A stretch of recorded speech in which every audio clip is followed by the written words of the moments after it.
drama, and we have a dream co-host, our very own Jay Michaels, to talk about a show he is directing called The Big Dream. Take it away, Jay. Okay. Yeah. Normally, I'm a recorded sequence, so it's an experience for me to be live on the program. Thank you so much, Eva. Thank you, Jan. The first person I'd like to introduce you to, and he could tell you about the start, the creation of the play itself. And I am so thrilled to work with him and to introduce him is Rollin Jewett. He is an actor, a playwright, a producer. He has been around a long time, and you may have seen him in a lot of films. You've seen him in a lot of TV shows, and he is a highly acclaimed writer. Rollin, it is great to see you. I'm dying to hear about the creation of this play. When I read it, I was it vacillates between reality and fantasy and all of this. So how did you come to write this piece?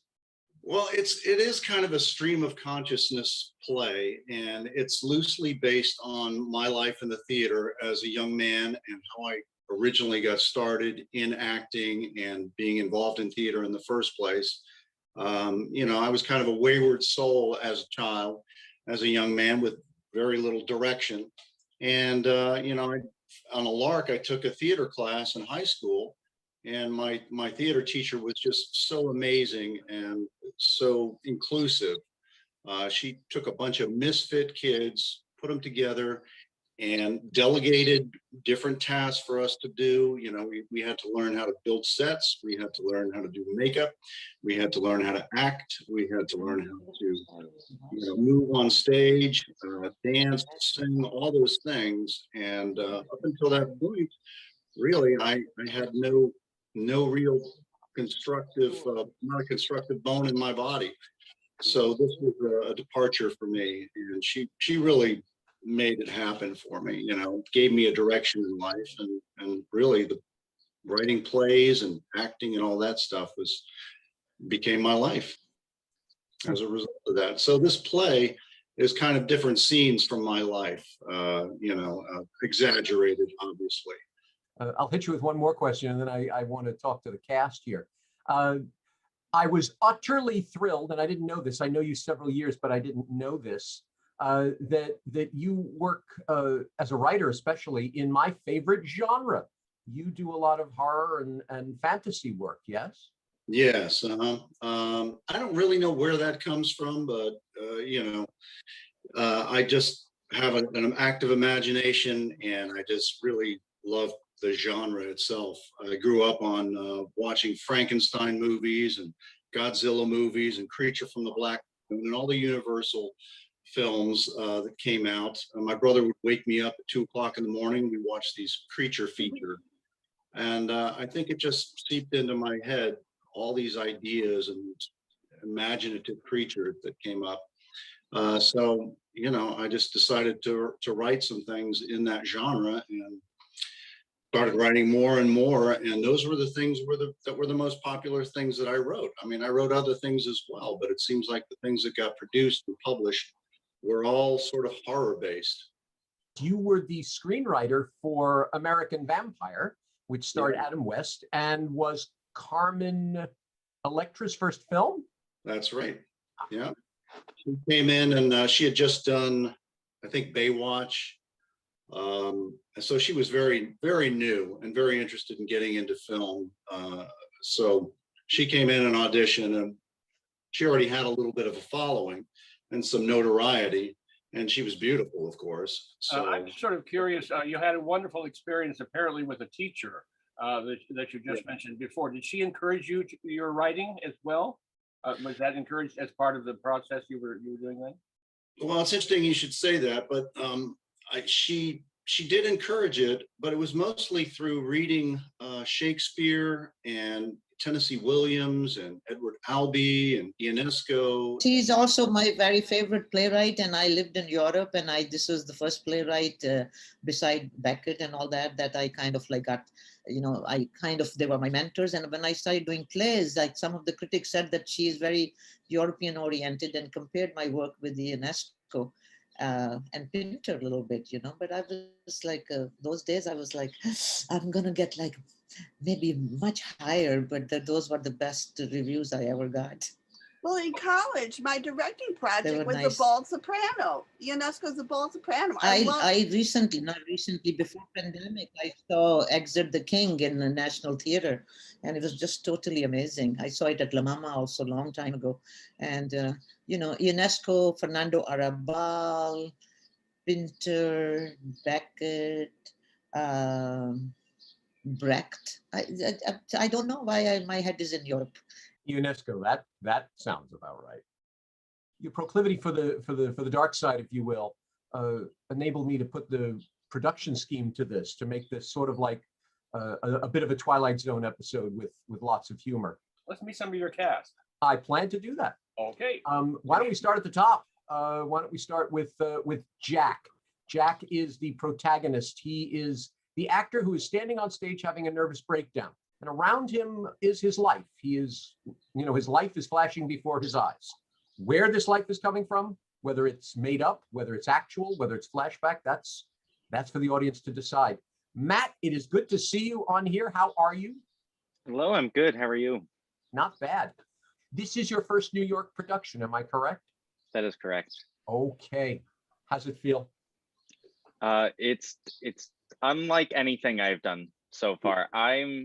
I'm mostly familiar with community theater in Queens. That is where I come from. And before that, just high school. I just recently graduated college last week. Congratulations. So, Congratulations. so this is basically the first thing that I'm doing post-college, and hopefully will continue to do post-college, very post-college. The craziness of COVID and being in college and all that help in creating this kind of crazy world, it gave you some sense memory. Yeah, exactly. It was such a strange thing to like be, because I was doing community theater when COVID started and also doing school. So now having finished school and now getting back to actual theater, it's a very pivotal moment in particularly my life, probably everyone here who is, it's so exciting to be actually on a stage again. It feels unreal. It's also historic. Broadway's opening in the fall. Indie theater's opening now, and we're one of the shows opening. So I'm extra excited and quite proud. Rose Zeissa, how's it feel to go from Zoom to reality with this? It's exciting. It's, you know, this whole Zoom thing is so new to me. And actually, I was doing some productions before COVID where we had some Zoom rehearsals, and I was like, what is this? Like, this is not acting. This is not theater. We cannot do this. You know, I kept getting scheduled for these rehearsals, and I'm like, Uta Hagen is like rolling over in her grave right now. And then suddenly it was the only way to do it, which was, you know, incredible. But as people started getting better at it and, you know, fine tuning the process, it actually became quite interesting, and it had a different appeal. But now I am, like Matt, I am so excited to be able to be on stage, be with people, be with the audience, be with, you know, all of the fellow actors and the director. I am so thrilled and excited to be doing it. And the piece itself, yes, the absurd, obviously, but there's so much truth in it from the point of view of being an actor. And then there's this feel, I did sketch comedy for a long time in my younger days. And there's a feel of that too. There's like this feel of like just a quick transformation. And now we're on to the next section. And it's really exciting. And what Jay is doing with us, I think is just, it's going to be really cool. Michael Pichardo. Pichardo or Picardo? Pichardo. And Pichardo. the H is not silent. There you go. I was right. Oh, there you go. I feel much better. Michael, you've worked with Rising Sun. You've worked with a whole bunch of other companies. Now they're doing hybrid now. So you recently did a project where I think the actors were Zoom, but no, the actors were live. The audience it was almost like a television show. Yeah. So now you enter into the realm. There's the audience breathing down your necks, or hopefully they're wearing a mask while they're doing it. How How is it for you going back into the real world? It has become more than a breath of fresh air. Like, it's extremely inexplicable because, especially since I stepped foot on the 14th Street Y stage, working on that hybrid workshop production, I literally had all the feels because, because since after over a year of uncertainty and things of that nature, as we all felt collectively during the pandemic, now I'm in a position where I could really breathe in through a character again, tell a story once again. And that's, the most important elements of becoming an artist on stage. And with this piece, and it's interesting because when I read the script, I had those same flashbacks. I always wanted to be an actor, but I never really spoke to anyone about my dream of being an actor. I just kept it to myself, but I felt like I knew deep down that I wanted to be an actor, especially since I was such a sitcom buff. Truth be told, I was more of a sitcom buff than a movie buff. Guilty as charged. But that's how brilliant this piece is, and that's how genuinely excited that I'm a part of it. Rollin, that's 2 brilliants so far. Melissa, I was really impressed that you said you're going to a dialect coach on one of your parts in this. You play a couple of characters. I'm going to talk about Anthony, and I'll circle back to Rose because you're playing many characters in this. How is it for you to step back on stage now and be part of things? Oh my goodness. It's just gonna feel so good. Like everyone else has mentioned, being in acting class over Zoom for the year has just really, I've just yearned for that in-person connection. And I'm glad that I had that acting class to prepare me for rehearsals and not being completely shocked since I've been doing it for a year. But it's just gonna be so amazing. And what a great play to start out with. And I never thought my first theater outing back, I would be performing in it. What did you think you'd be doing in your first thing back? In the audience, seeing a show. Instead of seeing a show, I'll be in the show. There you go. There you go. And I'm thrilled to have you, quite frankly. Anthony, you play a whole bevy of roles also in this. And is this your New York premiere also? It is, yeah. So oh my goodness. How's it for you, the thought of coming back live from New York? To be honest, like, it's pretty awesome to like go back and like in person. I mean, nothing beats in person. But I guess Zoom is like, the best that we can do. So like, I'm grateful that at least we can like talk to like other people on here. And funny thing is, this is actually like my first like professional like production. Like I've been acting for like a long time, since like middle school, and I did a lot of like plays in high school. But funny thing is, like after I graduated high school, I was like, oh, like, is acting something that I want to pursue professionally? Like, I really like acting, but like, I don't know. And like, I'm the type of person to like research something and like analyze it. And then like, and so when I was like looking stuff up, I was like, oh man, only like these many actors are like actually able to like make like a living like off this. And like, I want to see like how far I can go with this. And so I'm very like happy to be a part of this. And I know it's challenging with COVID and stuff, but being in person now is just it's gonna be awesome, and I'm just gonna give it my best, and see how we do. So yeah, thank you. You're gonna be marvelous. And this is going to be immersive. So how are you going to deal interacting with the audience? Because you never know what the heck they're going to do.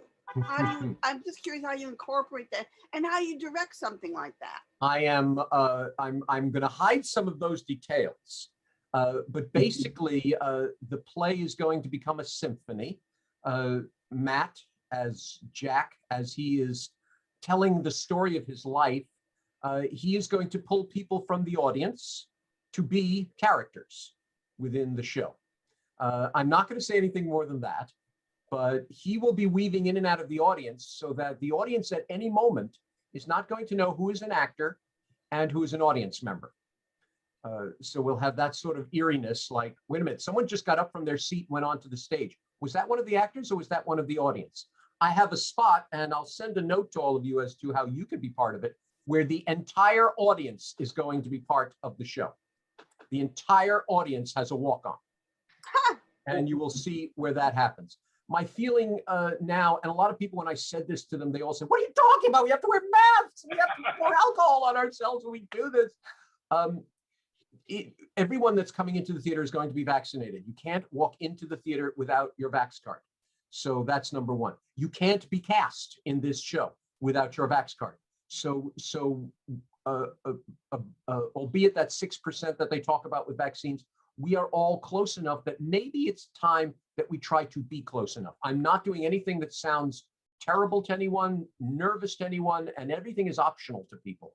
But I want people to finally get used to seeing each other again, talking to each other, and being part of the action. The theater is doing social distancing in terms of seats, so there will be separations. Everything is kosher, but I want the people to talk to the people. And for me, theater has always been immersive. For me, when you're in this business, because you know the audience, you know the actors, you know everything, it's always been immersive. You're always, all around you.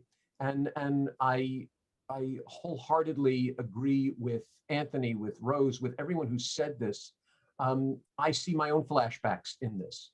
I don't know if they're looking at me, but on my little lens on Zoom as we're rehearsing, each time Matt gives any kind of dialogue, I go, yeah, okay, yeah, right, I did that, yeah. Oh, hell, I was part of that.